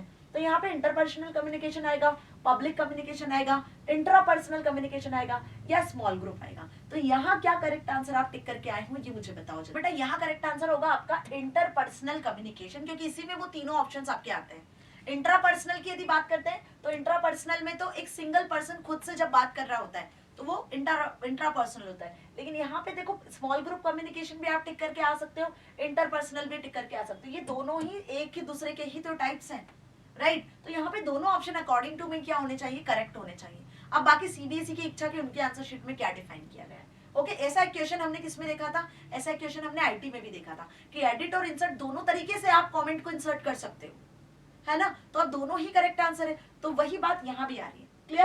Now Rima has started her own restaurant. She keeps on trying new ideas to make a different dishes for her customers. As an entrepreneur, Rima is. अब वो नए idea के साथ में अपना रेस्टोरेंट स्टार्ट करती है, तो रीमा क्या हुई, इम्पेशेंट हुई, अंडर कॉन्फिडेंट हुई, क्रिएटिव या लेजी। तो भाई यहाँ पे वो होगी क्रिएटिव, क्योंकि एंटरप्रेन्योर की खासियत होती है कि वो क्रिएटिव आइडियाज के साथ में बिजनेस स्टार्ट करते हैं। ठीक है, now answer number 5, sorry question number 2, जिसमें से 6 में से 5 अब आपको करने। तो ये फर्स्ट पार्ट तो खत्म हो गया एआई वालों, ऐसे ही आंसर चेक करके आए हो, बताएं मुझे, है ना। आगे बढ़ते हैं। असर्शन दिया हुआ है when a machine is able to mimic human traits it is said to be artificial intelligence. तो बेटा असर्शन 1 तो ट्रू दिया हुआ है कि जब मशीन ह्यूमंस की तरह मिमिक करने लगती है, ह्यूमंस की तरह बिहेव करती है, तो हम उसे आर्टिफिशियली इंटेलिजेंट कहते हैं। रीजन देखो क्या लिखा है, a fully automatic machine is artificial intelligent. क्या एक fully automatic machine artificial intelligent होती है? नहीं, वो तो आईओटी बेस्ड होती है यदि इंटरनेट से कनेक्ट कर दोगे। तो यहाँ पे स्टेटमेंट 1 तो करेक्ट है, but statement 2 reason is not correct. तो A is correct but R is not correct, है ना। According to this C is correct. चलो आगे बढ़ जाए। अगला क्वेश्चन दिया हुआ है यहाँ पे, platform such as Spotify, Facebook, Instagram, Amazon, Netflix, recommendation on basis of this, like which technology behind this. अब यहाँ पे जितने भी नाम मैंने बता दिए हैं, यहाँ पे रिकमेंडेशन ऑटोमेटिकली आने लगती है, किसके थ्रू, ह्यूमन इंटेलिजेंस के थ्रू, प्लेटफॉर्म इंटेलिजेंस के थ्रू, एप्लीकेशन इंटेलिजेंस के थ्रू, या आर्टिफिशियल। ऑब्वियस सी बात है मैम, एआई के थ्रू ही तो ये सारी चीजें पॉसिबल है, जिसमें नेचुरल लैंग्वेज प्रोसेसिंग का खास यूज किया जाता है ना। इसी से क्वेश्चंस, बहुत इजी क्वेश्चंस दिए। मैंने क्या कहा था, जितने कॉम्पिटेंसी बेस्ड क्वेश्चंस आएंगे ना, उतना आपके लिए इजी होगा, उतना पेपर आप इजी करोगे, उतना अच्छा पेपर आप करके आओगे। ठीक है, स्टेटमेंट 1 दिया हुआ है, in when block 4Ws canvas we can 4Ws canvas we find the stakeholders. क्या कहा था, 4Ws का क्वेश्चन आएगा बेटा, रेडी कर लो अच्छे से, प्रॉब्लम स्टेटमेंट बनाने को आएगा, 4W का क्वेश्चन आएगा, आया देखो। अब 4W में स्टेक होल्डर्स कौन होते हैं, उसको क्या वेन से डिनोट करते हो, जल्दी बताओ, नो ना, किससे डिनोट करते हैं, हु से डिनोट करते हैं मैम। तो यहाँ पे जो स्टेटमेंट है वो तो मैंने पहले ही गलत दे दिया। Stakeholders are people who face the particular problem and would be benefited with the solution. तो यहाँ पे देखो स्टेटमेंट 1 तो करेक्ट नहीं है, लेकिन स्टेटमेंट 2 करेक्ट है। तो हम क्या लिखेंगे यहाँ पर कि statement 2 is incorrect, statement 1 is incorrect and 2 is correct. तो according to this D is correct answer. बात समझ में आई? ध्यान से पढ़ना, पहले ऑप्शंस में भी घुमा देता है सीबीएसई कभी कभी। चलो, whenever we want an AI project to be able to predict an output, we need to, जब आप कोई AI प्रोजेक्ट चाहते हो कि वो पहले से ही आउटपुट प्रिडिक्ट कर ले, तो इसके लिए क्या जरूरी होता है? First, test the data. अब देखो आउटपुट प्रिडिक्ट करने के लिए पहले डेटा को तो आपको एंटर करना होगा। डेटा एंटर करने के लिए आपको डेटा को पहले ट्रेन करना होगा, डेटा एंटर कलेक्ट करना होगा, उसको डेटा से ट्रेन करना होगा, तब आप टेस्ट करोगे। मशीन को कुछ सिखाया ही नहीं तो टेस्ट क्या करोगे? So what is this? B is the correct answer. Both A and B is not okay, B is the correct answer. समझ में आया? What does the term image processing in the computer vision? अब computer vision का image processing का एक question आएगा, मैंने कहा था, आ चुका है। देखो, editing videos, extracting meaningful information and images, playing audio या कंपाइलिंग कोड्स। तो इमेजेस से रिलेटेड होता है, ऑब्वियस यही आंसर करेक्ट होगा, है ना जी। चलो आगे बढ़ जाते हैं। दिया हुआ है a corpus containing 4 documents in which the word such as and is the word appearing frequently. अब कॉर्पस में जो ये वर्ड्स है वो फ्रिक्वेंटली आ रहे हैं, तो identify the term that is used for such words. In words के लिए आप कौन सा वर्ड यूज करते हो, कौन से टर्म यूज करते हो? Stop word, missing word, rare word या रिमूवेबल वर्ड? तो रेयर वर्ड तो वो होते हैं जो रेयरली आते हैं, है ना। यहाँ पे ये बार बार अपीयर हो रहे हैं तो इनको हम स्टॉप वर्ड के नाम से जानते हैं, है ना। नाउ अगला क्वेश्चन, बहुत इजी क्वेश्चन, इसको कौन नहीं जानता है मैम? इसका आंसर तो देखकर लिख कर आ गए होंगे ना, गूगल मैप। मुझे तो क्वेश्चन पढ़ाने की भी जरूरत नहीं है, राइट? इसको देखकर तो दिल खुश हो गया होगा, आई होप सो। चलो, now which of the following data science applications is not associated with genetics and genomics? Genetics और genomics same question, same as it is, मैंने आपको एमसीक्यूज में करवाया था एज इट इज। यहाँ पे अभी तक जितने क्वेश्चन गए उनमें कुछ क्वेश्चन एज इट इज मैंने आपको करवाए थे, एज इट इज। बाकी सारे क्वेश्चंस भी मैंने आपको पढ़ाए हैं, पर ये थोड़े से इधर उधर घुमा फिरा के दिए, लेकिन कुछ क्वेश्चंस तो बिल्कुल ऐसा लग रहा है कि एमसीक्यू स्लाइड में से उठा के दे दिए। तो यहाँ पे क्या आएगा? To understand the impact of DNA on health, to analyse reaction to drugs and diseases, to find individual biological connection. तो ये तीनों तो रिलेटेड दिख रहे हैं मुझे। अगला देखो, to search the house address of relative on the internet, ये गलत है, यही बताना था, विच इज नॉट एसोसिएटेड। समझ में आया? इन computer vision which of the following task is used for a single object? Single object के लिए यदि आपको कंप्यूटर में कंप्यूटर विजन की मदद से सिंगल ऑब्जेक्ट को यदि फाइंड आउट करना होता है, आपके पास एक बहुत बड़ी इमेज दे दी, जो एआई मॉडल के पास गई, तो एआई मॉडल उस बहुत बड़ी इमेजेस में से किसी एक इमेज को कैसे आइडेंटिफाई करेगा? वो उसके लिए ऑब्जेक्ट को डिटेक्ट करेगा, इमेज को सेगमेंट करेगा, या नॉन लोकलाइजेशन करेगा, या क्लासिफिकेशन या लोकलाइजेशन का यूज करेगा। तो यहाँ जो टर्म्स यूज होती है वो क्लासिफिकेशन और लोकलाइजेशन यूज होती है, कि पर्टिकुलर एआई मॉडल उस इमेज में से क्लासिफाई करेगा इमेज को, फिर लोकेट करेगा जिसको आपको सर्च करना है, ठीक है। It is a domain specific language that is designed for managing data held in a different kind of database, मतलब DBMS softwares. It is particularly useful in handling structured data. Structured data को handle करने के लिए यहाँ पर use किया जाता है एक प्रोग्रामिंग लैंग्वेज का। उस लैंग्वेज को आप क्या कहते हो? एसक्यूएल, सीएसवी, टीएक्सटी या फिर स्प्रेडशीट? तो सीएसवी टीएक्सटी तो फाइल का नाम होता है, स्प्रेडशीट सॉफ्टवेयर होता है। बात कर रहे हैं यहाँ पे लैंग्वेज की, तो SQL structured query language is the one and only language which is used for DBMS, which is used to handling databases, right? तो टिक करके आए हो एसक्यूएल पे। Now which application of NLP helps to provide an overview of the news items or blogs post? It also avoids redundancy from multiple sources and maximize the diversity of content obtained.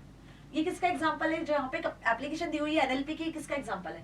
Virtual assistant का example है, text classification का है, या फिर sentimental analysis का है, या automatic summarization का है। तो यहाँ पे एनएलपी क्या करते हैं? बेसिकली टेक्स्ट को समराइज करने का काम करते हैं, ऑटोमेटिक समराइजेशन करते हैं। तो here's the correct answer is D, ठीक है। फोर्थ क्वेश्चन में क्या दिया हुआ है? 6 में से कोई 5 क्वेश्चन करना है। सीएसवी का फुल फॉर्म बताया था, बोला था, एज इट इज आता है क्वेश्चन उठ के आ गया। देखो सीएसवी क्या टिक किया? Comma separated values, comma separated values, वो वैल्यूज जो कि टेबल में ना होकर क्या होती हैं? सपोज यहाँ कुछ वैल्यूज लिखी है, तो इसकी सीएसवी जब फाइल बनाते हो तो ये वैल्यूज इस तरीके से कॉमा से सेपरेट होती है, तो इसको सीएसवी फाइल कहते हैं। Now overfitting is not recommended for evaluation of a model, and statement 1 ये दिया हुआ है। स्टेटमेंट 2 दिया हुआ है, this is because the model will simply remember the whole training set and will therefore always predict the correct label for any point in the training set. तो according to this क्या correct answer होना चाहिए? तो बेटा यहाँ पे correct answer होगा आपका both 1 and 2 are correct, both 1 and 2 are incorrect, या 1 इज करेक्ट 2 इज इनकरेक्ट, या फिर 2 is correct and 1 is incorrect. तो here's the correct answer is C, that is 1 is correct. ये तो करेक्ट दिया हुआ है ओवरफिटिंग के बारे में, लेकिन ये करेक्ट नहीं दिया हुआ है ना। चलो आगे बढ़े अगले क्वेश्चन की तरफ। कर लिए होंगे ना सारे क्वेश्चंस आराम से। देखो कुछ एक आधी गलत भी जा रहा होगा तो डोंट डीमोटिवेट, है ना, आपके आराम से अच्छे नंबर आएंगे, इस चीज को बस ध्यान में रखना। Now it is one of the parameter of evaluating a model's performance and defined as the percentage of true positive cases versus all the cases where the prediction is true. तो which of the following evaluation parameter is this? तो अब यहाँ पे बताना है कि prediction true होगा जितने भी आपको positive cases दिए होते हैं, prediction भी true होगा जितने positive cases दिए रहते हैं। उसको क्या कहते हो? precision, recall, F1 score या accuracy। क्लियर किया था मैंने, उसे कहते हैं हम precision, है ना। Now, which form of the learning based approach? अब बता दो ये कौन सी learning based approach है? Clustering, classification, regression। ये ग्राफ वाले क्वेश्चन में मैंने 3 से 4 आपको सॉल्व करवाए थे, बताए थे ना। तो यहाँ करेक्ट आंसर होगा क्लासिफिकेशन। क्लस्टरिंग में तो एक ग्रुप बनता है और उससे बाहर कुछ वैल्यूज होती है, यहाँ आप एक सेपरेट कर रहे हो, क्लासिफाई कर रहे हो वैल्यूज को, ठीक है। Which of the following applications of NLP associated with spam filtering the mails? Mails में से स्पैम मेल्स को अलग करना, ये काम कौन सा एनएलपी करता है? बेसिकली यहाँ पर कौन सा एप्लीकेशन इसके लिए यूज किया जाता है? Virtual assistant, sentimental analysis, text classification या automatic summarisation? So here's the correct answer is text classification, याद रखना, ठीक है। चलो आगे बढ़ते हैं, पांचवें छठे क्वेश्चन की तरफ आ चुके हैं। राघव कैन टर्न ऑन और of any appliance remotely using internet enabled device. अब उसके घर पे कुछ इंटरनेट इनेबल्ड डिवाइस है जिसको वो टर्न ऑन टर्न ऑफ करता है, जैसे कि हो सकता है कि आपका जो भी डिवाइस है, जो like fridge, AC, cooler, TV जो भी है। तो ये किसका एग्जांपल है? एआई का एग्जांपल है, नॉट एआई का एग्जांपल है, आईओटी का एग्जांपल है, सीवी का या डीएल का। तो ऑब्वियस सी बात है, मैंने बताया था इट इज नॉट एआई। कहा था एआई नॉट एआई का एक क्वेश्चन आएगा बेटा, अच्छे से समझ लेना। ये देखो सामने क्वेश्चन आपके दिख रहा है ना जी। अब पांचवें क्वेश्चन पे आ गए, ठीक है। Answer 5 out of 6। Musical intelligence is an concept of, musical intelligence किसका कॉन्सेप्ट है? यहाँ पर assess one ability to regulate, measure, understand numerical symbols, abstraction in logic. ये तो सही लग रहा है या नहीं? नहीं लग रहा है ना, म्यूजिकल इंटेलिजेंस की बात कर रहे हैं। Measures the language processing skills both in terms of understanding और इम्प्लीमेंटेशन, द राइटिंग और verbally? No. Evaluate the ability to process information on the environment around us? No. Describe a person ability to recognise and create sounds, rhythms and, obvious C बात है ma'am, music की बात हो रही है तो यही करेक्ट है ना जी। चलो विद, अच्छा एक चीज और, मैंने क्या कहा था? इंटेलिजेंस वाला क्वेश्चन, जैसे ही सेशन स्टार्ट किया था कहा था इंटेलिजेंस वाला एक क्वेश्चन आता है। कहा था आपसे यहाँ पर भी देखो कि what is AI, what is not AI का क्वेश्चन भी देते हैं। तो दोनों क्वेश्चन आप देखो सीधे सीधे सामने आए हैं और बहुत इजी पूछे गए। Now with respect to evaluation for which the following does the prediction and reality match? Prediction और रियलिटी मैच कब होता है ये आपको बताना है यहाँ पे। तो प्रेडिक्शन और रियलिटी मैच तब होता है जब आपकी वैल्यूज क्या होती हैं? True positive and true negative, है ना। फॉल्स पॉजिटिव फॉल्स नेगेटिव तो रॉन्ग हो जाता है। यहाँ पे आपसे बोला है कि जब आपका प्रेडिक्शन और रियलिटी दोनों मैच कर जाए, आपने जो रियलिटी में देखा जो चाहिए आपको और मशीन वही चीज प्रेडिक्ट कर लेती है, तो उसको हम क्या कहते हैं? True positive and true negative, है ना। तो यहाँ पे करेक्ट आंसर क्या होगा? बी। तो जो सी टिक करके आएंगे बेटा वो गलत है, राइट। ये क्वेश्चंस भी आते थे एग्जाम में, जैसे मैंने आपको बताया था true positive, true negative, precision, recall, F1 score आएगा एग्जाम में, तो बेटा दिया है एज इट इज, उठा उठा के, है ना। Now statement 1, various search engines and e-commerce portals now have a new feature called image based search using computer vision. Now image based search helps in finding items, people and places by giving their sounds to the system. यहाँ पे क्या लग रहा है? both statement are correct, both are incorrect, या 1 is correct and second is incorrect, या फिर 2 is correct and 1 is incorrect। तो बेटा देखो यहाँ पे मुझे फर्स्ट वाला तो करेक्ट लग रहा है, फर्स्ट वाले में तो कोई परेशानी नहीं है, लेकिन image based search in finding items and peoples, image based search आप आइटम और पीपल को फाइंड आउट कर सकते हो, तो ये गलत लग रहा है। तो answer is here C, that is statement 1 is correct and statement 2 is incorrect. आई बात समझ? Now come to the next, in the context of NLP which of the following words represent the stem resulting from stemming for studies? अब बताया था stemming lemmatisation, है ना। देखो stemming का क्वेश्चन आया, तो स्टडीज को जब आप स्टेमिंग के थ्रू क्लियर करोगे तो यहाँ पे क्या आएगा? यहाँ पे जो इसके सफिक्स प्रीफिक्सेस होते हैं वो हट जाते हैं ना, जो पीछे ऐड होते हैं। तो स्टडीज का स्टड होगा, स्टडी होगा, स्टडीड होगा या स्टडी होगा? तो एक्चुअल वर्ड क्या होगा इसका? स्टडी ना, वही रिटर्न हुआ। Now which of the following scenario may have a high false negative cost? High false negative cost किसकी होती है? वायरल डिसीज आउटब्रेक की, स्पैम की, माइनिंग की या इमेज सर्च की? तो यहाँ पे करेक्ट आंसर होगा आपका A, that is viral disease outbreak. इसकी जो वैल्यूज होती है वो हाई फॉल्स नेगेटिव कॉस्ट हो सकती है, बाकी ये सारी चीजों की नहीं होती है। Last question, which type of chatbot has a wide functionality, is flexible and powerful and work on bigger database directly? तो बेटा यहाँ पे हम जिस चैटबॉट का यूज करते हैं, आप यहाँ पे कोई भी चैटबॉट का नाम लिखकर आ सकते हो जो आर्टिफिशियल इंटेलिजेंस बेस्ड होगा। तो आप यहाँ पे एआई चैटबॉट लिखकर आ सकते हो, चैट जीपीटी का नाम लिखकर आ सकते हो, जिस भी चैटबॉट का नाम आपको लिखना था वो लिखकर आ सकते हो। ठीक है, तो इसी के साथ में यहाँ देखो एआई के हमने सारे एमसीक्यू समझ लिए, होपफुली आप सभी करके आए होंगे। अब बारी है कुछ क्वेश्चन आंसर्स की। तो देखो यहाँ पे वही डेटा एक्सप्लोरेशन, डेटा फीचर्स पूछ लिया, एनएलपी कंप्यूटर विजन के डिफरेंस पूछ लिए, सस्टेनेबल डेवलपमेंट में वाटर और फ्यूल के बारे में पूछा गया है। डायरेक्ट क्वेश्चन है, देखो बिजनेस में एंटरप्रेन्योर्स का क्या रोल होता है ना। वही डिजिटल डिवाइसेस कौन कौन से होते हैं, उसको कैसे आप केयर करते हो, ठीक है। और इसी के बाद साथ में दिया हुआ यदि टीम लीडर की प्रॉपर्टी आपको देखनी है तो कैसे आप 20 मेंबर्स को टीम लीड करोगे। इफेक्टिव कम्युनिकेशन यहाँ पे क्या होगा वो बताना है, तो एक कॉम्पिटेंसी बेस्ड क्वेश्चन आ गया। हेल्दी लाइफ स्टाइल के लिए क्या करोगे, स्ट्रेस को कैसे मैनेज कर सकते हैं, वो आपसे यहाँ पे पूछा हुआ है। तो ये तो पांचों क्वेश्चन बहुत इजी है, इवन आपके सेकंड सेक्शन के क्वेश्चंस भी इजी दिए हुए हैं। तो ये तो आपने अटेम्प्ट कर ही लिए होंगे, आई एम श्योर, क्योंकि एज इट इज हमने देखे थे। नाउ यहाँ पे अगला क्वेश्चन दिया हुआ है आपको डेटा साइंस से रिलेटेड, ये भी कर लिया होगा। ये आपका कंप्यूटर विजन के इम्पैक्ट बताने हैं क्या होता है। Human language, computer language, basic difference, मैंने डिफरेंस समझाया था एज इट इज, वो यहाँ पे आ गया देखो, ठीक है। AI model to detect fraudulent financial transaction risk, ठीक है। तो फॉल्स पॉजिटिव, फॉल्स नेगेटिव क्या होगा इसके बारे में आपको बताना होगा। तो इसके कंटेक्स्ट आपको सोचने थे और लिखने होंगे। अब लास्ट वाला जो पार्ट 4 नंबर का आता है, मैंने क्या कहा था, एक कंफ्यूजन मैट्रिक्स का क्वेश्चन आएगा ही आएगा, एक आपका नेचुरल लैंग्वेज प्रोसेसिंग का, डेटा साइंस का आएगा ही आएगा। देखो आया एआई बेस, एआई एक्सेस पहले वाले यूनिट से आ गया। पहले वाले यूनिट में एआई बेस, एआई डिस्क्रिमिनेशन से रिलेटेड मैंने पढ़ाया था, वही है, ठीक है। प्रॉब्लम स्टेटमेंट आता ही है, ये 4 नंबर में आपसे प्रॉब्लम स्टेटमेंट पूछ लिया, टेम्पलेट बनाने को। देखो टेम्पलेट बनाना था और कोई एग्जांपल भी नहीं दिया आपको, डायरेक्टली 4Ws के साथ में टेम्पलेट बनाना है, एज इट इज क्वेश्चन आया है ना। कुछ बच्चे तो मुझसे ऐसा भी कह रहे थे कि ऐसा लग रहा था कि बरखा मैम ने ही पेपर बना के दिया हुआ है बोर्ड का, है ना जी। तो मतलब पेपर इतना अच्छा था कि आप आराम से करके आ सकते थे। Now the next is consider the following diagrams, explain how this organised as machine learning algorithms, identify the concept, explain its working. ये आपकी बुक का ही डायग्राम है, ये आपकी बुक का डायग्राम है। और ये क्या डिपिक्ट कर रहा है, ये डायग्राम मैंने समझाया था न्यूरल नेटवर्क को, डेटा साइंस में न्यूरल नेटवर्क पढ़ा था। ये इनपुट होता है, यहाँ नेटवर्क फॉर्म हो रहा है और आपका आउटपुट मिल रहा है ना जी। तो देखो समझ में आ रही है चीजें, ये एग्जांपल के साथ मैंने आपको समझाया था, एग्जांपल के साथ जो चीज यहाँ दी हुई है, क्लियर। तो अब आ जाते हैं हम कंप्यूटर एप्लीकेशन पर। अच्छा ये पेपर मेरे पास अधूरा आया है, एक क्वेश्चन और था कंफ्यूजन मैट्रिक्स का, वो भी यहाँ पे दिया हुआ है, ठीक है। शायद ये कंफ्यूजन मैट्रिक्स वाला क्वेश्चन वाला पेज नहीं लगा पाई हूँ मैं। कंफ्यूजन मैट्रिक्स का एक क्वेश्चन दिया हुआ था यहाँ, 4 में से आपको कोई 5 में से कोई 3 अटेम्प्ट करने थे, हर एक पेपर में आया कंफ्यूजन मैट्रिक्स का क्वेश्चन, ठीक है ना। चलो अब कंप्यूटर एप्लीकेशन वाले आ जाओ जरा, आ जाओ जरा कंप्यूटर एप्लीकेशन वाले। कैसे गया पेपर, बहुत इजी आया था मैम पेपर, मजा आ गया कंप्यूटर एप्लीकेशन में भी। तो भाई देखो कंप्यूटर एप्लीकेशन में 5 सेक्शन से 26 क्वेश्चन मिले थे, करे अटेम्प्ट। अच्छा यहाँ तो आंसर्स भी है टिक्ड है, मतलब जिस बच्चे का पेपर मैंने यहाँ लगाया हुआ है उसने देखो आंसर्स भी बताए हुए हैं।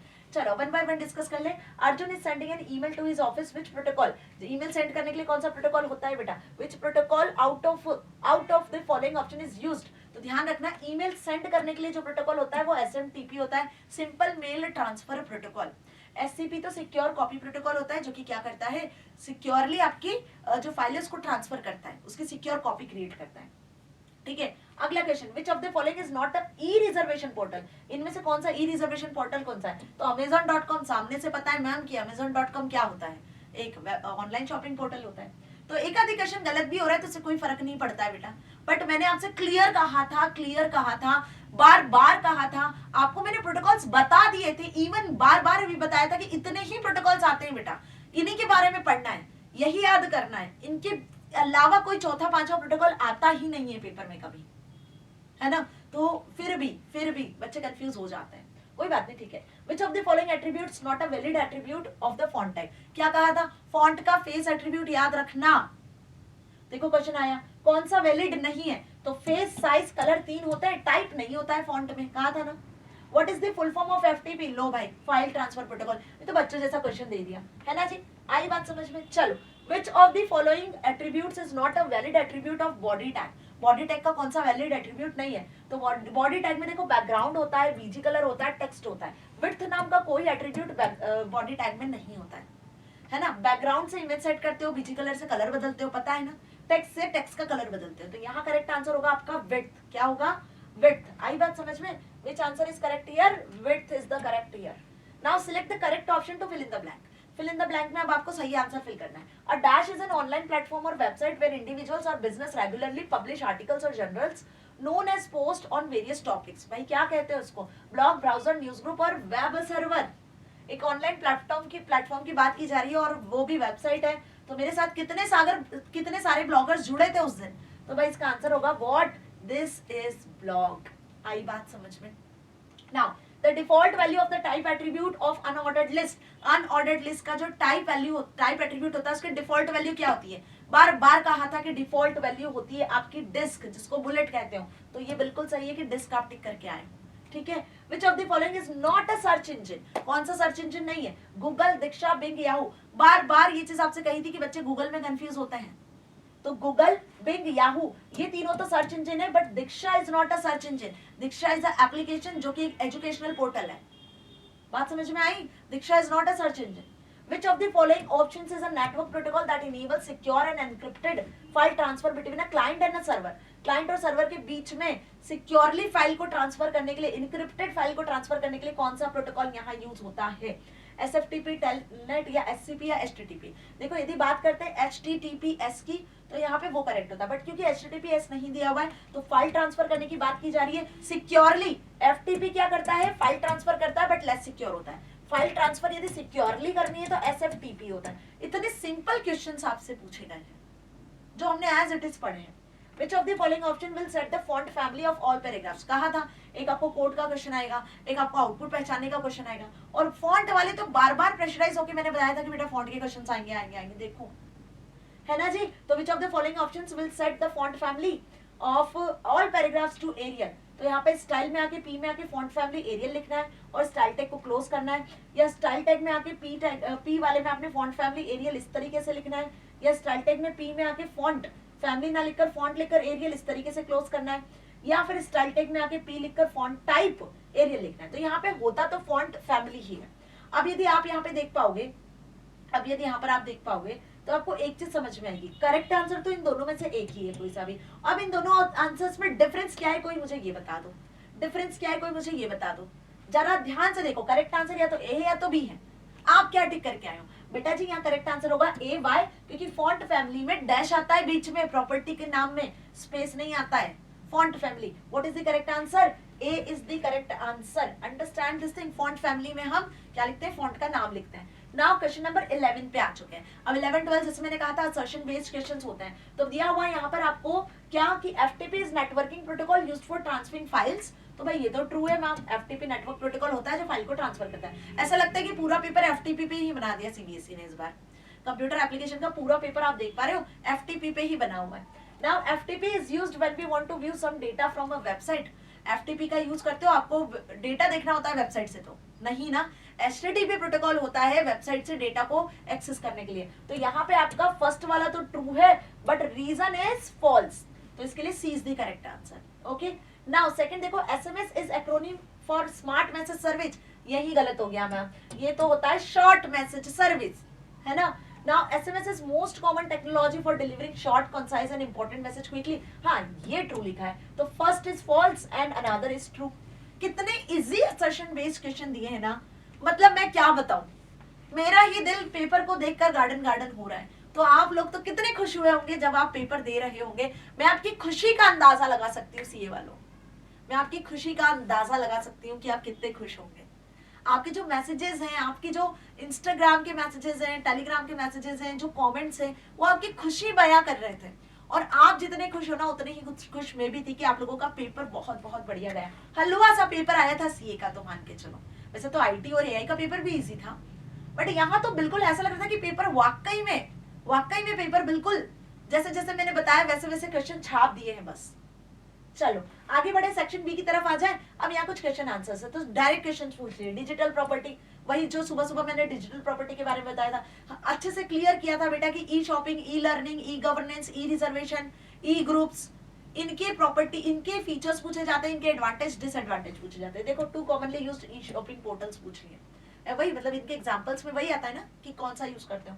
आराम से लिख कर आए होंगे, जो आप ई शॉपिंग के लिए यूज करते हो वो लिखना था। What is social network, social network क्या होता है, दो प्रॉपरली सोशल नेटवर्किंग साइट्स के नाम बताने थे, ये भी आपको अच्छे से पता है, सोशल मीडिया नेटवर्क के नाम बता देते हैं, है ना। नाउ कुछ ट्रू फॉल्स आ गए, देखो अब H1 is the highest level of heading tag and H4 is the lowest level of heading tag. तो भाई H1 तो हाईएस्ट होती है बट H4 लोएस्ट नहीं होती है, तो ये फॉल्स होगा। Which is the lowest, lowest is H6, याद रखो H1 से H6 होता है। A visited link is purple colored by default in HTML। जो visited link है वो पर्पल कलर की हो जाती है क्या जब आप उसको विजिट कर लेते हो, तो नहीं, visited link रेड कलर की होती है। So yes, that's why it is false। A character hash is used to start a comment। Comment को स्टार्ट करने के लिए क्या हैश यूज होता है, बिल्कुल नहीं, बताया था कमेंट किससे स्टार्ट होता है, इससे स्टार्ट होता है। B is an empty tag, bold tag क्या एम्प्टी टैग होता है, false. Bold tag empty tag नहीं होता है, कंटेनर टैग होता है। इस तरीके से आपको बोल्ड टैग को लिखना होता है ना, बात समझ में आई। चलो भैया, तो ये तो बहुत इजी थे। आगे देख लेते हैं, write the HTML code to create a link of the web page using URL। URL की मदद से आपको एक वेब पेज की लिंक आपको यहाँ बनानी है, तो लिंक क्रिएट करने के लिए क्या करते हैं, हम एंकर टैग का यूज करते हैं। So mention the web page should be open in the new window tab clicking the text festivals. मतलब फेस्टिवल्स पे जब आप क्लिक करो तो फेस्टिवल्स वाला पेज अलग से पेज पे ओपन हो जाए। तो आपको इसके लिए कोड लिखना था ए में HREF में आपको क्या करना था, ये वाली लिंक लिख देना था और उसके आगे आपको लिखना था फेस्टिवल्स, ए टैग को क्लोज कर देना था। एंकर टैग लिख कर आए हो यहाँ पर। यदि ये नहीं करते तो इसके और वाला कर लेते हैं, और वाले में टेक्स्ट को बोल्ड करना है, लो भाई तो और सबसे ज्यादा इजी, बोल्ड और इटैलिक दोनों करना था, है ना, बोल्ड और इटैलिक, तो बी और आई टैग लगा देते हैं। बैकग्राउंड कलर बदलना है, क्या बताया था बैकग्राउंड कलर बदलने का, बैकग्राउंड इमेज लगाने का क्वेश्चन आता है। ब्लू में कलर बदलना है बैकग्राउंड, तो बॉडी टैग में बैकग्राउंड इक्वल्स टू ब्लू लिख देते हैं, ये लिख कर आई हूं ना, कितना इजी पेपर है देखो। What write the purpose of the following HTML tag, इनके पर्पस क्या है, BR टैग, DL टैग। लो भाई, BR टैग लाइन ब्रेक करने के लिए, DL टैग डेफिनेशन लिस्ट बनाने के लिए। मतलब जैसे जैसे मैंने बताया वैसे वैसे क्वेश्चन छपका है। 18th क्वेश्चन पे आते हैं तो एक इनकम्प्लीट CSS कोड दिया हुआ है। मैंने कहा था कोड पूरा लिखने को नहीं आएगा, आपको सिर्फ फिल करना होगा। तो यहाँ पे देखो क्या लिखा हुआ है, हेड स्टाइल बॉडी टैग। अब बॉडी टैग के क्या क्या हो सकते हैं, बॉडी टैग में बीजी कलर हो सकता है, तो आप बीजी कलर फिल कर दो यहाँ पर। पी टैग में क्या क्या हो सकते हैं, पी टैग में आपका एक अलाइन प्रॉपर्टी हो सकती है, जो भी दो प्रॉपर्टी आपको यहाँ पे फिल करके आ सकते थे, है ना। अलाइन मतलब लेफ्ट राइट सेंटर, फॉन्ट वगैरह आपको सेट करने वो लिख सकते हो, है ना। यहाँ पे फिर देखो क्या लिखा हुआ है कि पी सिलेक्टर बंद कर दिया, लाइन 4 पे क्या आ जाएगा, ओके लाइन 4 पे आपको यहाँ पे फिल करना होगा। अच्छा, तो स्पेस ऐसे दिया हुआ, कलर ब्लू, तो यहाँ पे आप किसका कलर ब्लू सेट करना चाहते हो, कलर प्रॉपर्टी किसकी हो सकती है, तो वो वाला आपको यहाँ पे लिखना था। सपोज हेडिंग का कलर बदलना चाह रहे हो तो आपने यहाँ पे हेडिंग H1 लिख दिया। इसके आंसर्स बदल सकते हैं, यहाँ पे जो आप एट्रीब्यूट्स फिल करोगे वो वेरी हो सकते हैं, तो स्टूडेंट टू स्टूडेंट इसके आंसर वेरी होंगे बेटा, ठीक है। तो कोड क्लियर हो गया ना, क्या क्या आ सकता है। चलो अच्छा, इसकी वो दिया हुआ है आपको, देखो भाई कोई परेशानी नहीं है, इसकी हिंट दी हुई है। पहले बैकग्राउंड कलर की बात हो रही है तो यहाँ पे आ जाएगा आपका बीजी कलर, ध्यान रखना, ठीक है। दूसरी बात कर रहे हैं हम यहाँ पे पैराग्राफ टेक्स्ट को रेड करने की, तो अगेन यहाँ यूज करोगे आप colour property. Font family set करना है तो अगेन फॉन्ट फैमिली वाला भी बताया मैंने, फॉन्ट डैश फैमिली लगा के एरियल लिख देना, सेम एज इट इज जो आपको आगे दिया है ना, वो यदि देख लोगे तो इसका आंसर यही, मतलब इस क्वेश्चन का आंसर तो आपको पेपर में ही मिल गया, ठीक है। और सेकंड बिगेस्ट हेडिंग, तो मैंने अभी यहाँ पे H1 का एग्जांपल लिया, सेकंड बिगेस्ट हेडिंग H2 हो जाएगा। Very easy question, very easy. अब इसके और में एक और दिया हुआ है, देखो इसके और में भी दिया हुआ है कि बॉडी बीजी कलर येलो, ये तो बिल्कुल सही किया है। फॉन्ट फेस एट्रीब्यूट होता है क्या, फॉन्ट का फेस ही एट्रीब्यूट होता है ना, राइट, फॉन्ट फेस सही लिखा है। अब इसके बाद में आपको क्या बनानी है, लिस्ट बनानी है, ओके, तो ऑयल लिस्ट बनानी है, ऑयल टैग को क्लोज किया, LILA टैग, बहुत बढ़िया बहुत बढ़िया, ये तो समझ में आ गया, है ना। तो मैंने क्या कहा था, कोड आपको दिए जाएंगे, बस आपको करना होगा। अब आ जाओ जरा 19th क्वेश्चन पर, right any two difference between web server and web client. Low same question उठ के आ चुका है ना। नाउ सेक्शन सी पे आ जाते हैं, तो देखो यहाँ पे आपको अगेन HTML कोड दिया हुआ है। अब इस HTML में कोड में क्या करना है आपको, following HTML code are not written properly, गलतियां ढूंढनी है और आंसर बताना है। बताओ ये क्वेश्चन मैंने सॉल्व करवाया था कि नहीं, एज इट इज आया है कि नहीं, आया है ना। देखो बॉडी टैग में इमेज इक्वल्स टू बैकग्राउंड लिखा हुआ है, बिल्कुल गलत है। क्या करते हैं, background equals to image file का नाम लिखते हैं। फॉन्ट में हाइट होता है क्या, साइज होता है, फॉन्ट साइज होता है, ठीक है। इमेज में SRC इक्वल्स टू टेक्स्ट नाम का कोई वो नहीं होता है, टेक्स्ट की जगह पे क्या होता है, ऑल्ट होता है। दिस इज द करेक्ट, यहाँ ऑल्ट आएगा, यहाँ पे साइज आएगा और यहाँ पे बैकग्राउंड इक्वल्स टू फाइल का नाम आएगा, बस this is the correct one, ठीक है। Give the full form of, अभी बताओ, प्रोटोकॉल की फुल फॉर्म दे दिए, TCP/IP transmission control protocol, internet protocol, SSH का सिक्योर शेल प्रोटोकॉल। ये भी कहानी समझाई थी प्रोटोकॉल में, बहुत बार बार कहा था मैंने बेटा, ये आते हैं वही प्रोटोकॉल आए, देखो, है ना। ये यूआरएल दी हुई है, अब इस यूआरएल को बताओ कि सिक्योर है कि नहीं है। तो भाई जब HTTPS लगता है मैम तब सिक्योर होता है, यहाँ तो S लगा ही नहीं है तो it is less secure. Why? तो यहाँ पे HTTPS प्रोटोकॉल यूज नहीं हो रहा है। सिंपल सा आंसर, मतलब ये मान के चलो कि आपको तो 1 घंटा भी नहीं लगा होगा इस पेपर को खत्म करने में, विद इन 1 आवर आपका पेपर हो जाने वाला होगा। चलो सुपरस्क्रिप्ट सबस्क्रिप्ट की कहानी बताई थी, ये आ गया सुपरस्क्रिप्ट सबस्क्रिप्ट के। सिंपल सी बात है, यहाँ पे आपने सबस्क्रिप्ट टैग लगाया होगा, यहाँ सुपरस्क्रिप्ट टैग लगाया होगा। ऑब्वियस सी बात है, कैसे लगाया होगा? देखो ये CA एज इट इज लिखा, ब्रैकेट लिखा, ये लिखा, ये लिखा, यहाँ पे आपने लगाया होगा SUB टैग सबस्क्रिप्ट, फिर 2 लिखा होगा, फिर सबस्क्रिप्ट को क्लोज कर दिया होगा, तो ये 2 इसके बॉटम पे आ जाएगा। बस ऐसे ही आपको सुपरस्क्रिप्ट लगाना था, यहाँ सुपर मीन सुपर याद था ना। चलो इसके ऊपर वाले क्वेश्चन में क्या दिया हुआ है, ये आपका एक बेसिकली ऑडियो वीडियो वाला टैग का क्वेश्चन है। ऑडियो टैग यूज करोगे तो इस ऑडियो को आप वो कर पाओगे, ऑडियो की विड्थ सेट कर सकते हो, ऑडियो की हाइट सेट कर सकते हो, सब ऑप्शंस में अवेलेबल है। तो ऐसे आपको ऑडियो टैग यूज करना था, ऑडियो की हाइट और ऑडियो की विड्थ और एक कंट्रोल्स नाम का एट्रीब्यूट होता है। ये 4 एट्रीब्यूट से आपका ये पूरा 3-4 क्वेश्चन खत्म हो जाएंगे, है ना, यही इसके आंसर्स थे। ठीक, पढ़े आगे, सेक्शन डी पे आ जाए। जैसा कहा था कि सेक्शन डी में आपको एक प्रॉपर HTML पेज बनाने को आएगा, तो ये पेज आपके सामने है जिसमें आपको गूगल फॉर्म बनाना होगा। फॉर्म वाला क्वेश्चन एक सिंपल ऐसा मैंने आपको करवाया था, याद है? तो बेटा यहाँ पे यूज करना था आपको क्या, टेक्स्ट बॉक्स। HTML फॉर्म का इनपुट में टेक्स्ट इक्वल्स टू, इनपुट में type equals to text, type equals to radio button, type equals to check box, ये सिलेक्ट में ऑप्शंस लिस्ट में बनेगा, और टाइप इक्वल्स टू सबमिट। खत्म कहानी यहाँ पर, है ना जी। तो बस ऐसे ही आपको ये बनाना था, बनाकर आए हो ना। चलो इसके ऑप्शन में आपको एक टेबल बनाना था, इस टेबल में यहाँ पे लगाना था आपको कॉल स्पैन इक्वल्स टू 2 पहली वाली रो में, क्योंकि 2 कॉल स्पैन में, लास्ट में फिर आपको कॉल स्पैन लगाना था। लगाया कि नहीं? लगाकर आए ना। चलो ये भी क्लियर, समझ में आ गया, इसका भी कोड लिखना था। Now come to the section E. Section E में मैंने कहा था 2 क्वेश्चंस आएंगे, दोनों क्वेश्चंस आपके साइबर एथिक्स के होंगे। अभी जैसे मैंने आपको कहा था कि साइबर एथिक्स से कोई भी MCQ नहीं आता है, बताओ आया क्या पेपर में? आया क्या पेपर में? नहीं आया ना। तो मेरी बात आपको समझ में आई कि साइबर एथिक्स से कोई MCQ कभी नहीं आता है, मतलब कभी नहीं इन द सेंस कि प्रीवियस जो कुछ ईयर्स के पेपर हुए हैं, ये जो ब्लूप्रिंट आती है, जो सैंपल पेपर आता है ना बेटा, ये सैंपल पेपर सारी कहानी बयां कर देता है कि आपका बोर्ड एग्जाम का पेपर कैसा होगा।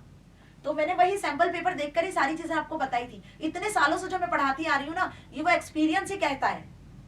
समझ में आई बात? चलो बेटा जी, तो अब यहाँ पे ये भी आपका साइबर एथिक्स का क्वेश्चन, ये भी साइबर एथिक्स का क्वेश्चन, और इसको यदि बात कर ले तो आपको ये केस पढ़ना था, उसके बेसिस पे आंसर करना था। बिना केस पढ़े मैं आंसर करती हूँ। चलो, what is the name of act that Sujata has committed? Sujata को यहाँ पे क्या प्रॉब्लम हुई, कौन सा एक्ट होगा?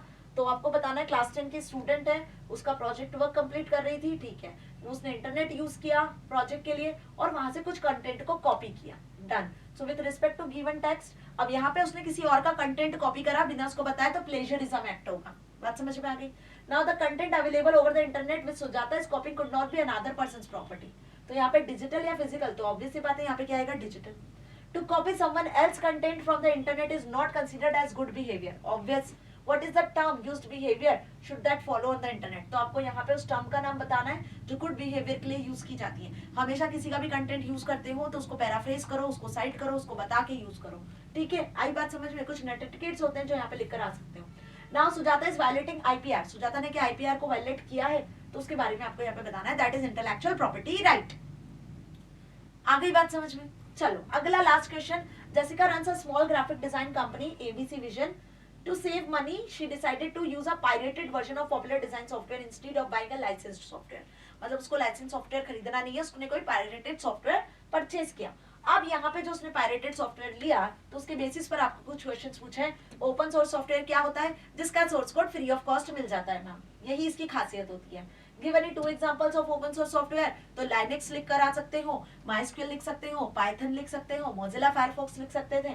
मेंशन एनी 2 एडवांटेजेस, तो ये फ्री ऑफ कॉस्ट मिलते हैं और इसके ओपन सोर्स मिल जाता है, जिससे आप सॉफ्टवेयर को मॉडिफाई कर सकते हो, रिक्रिएट कर सकते हो उसका वर्जन।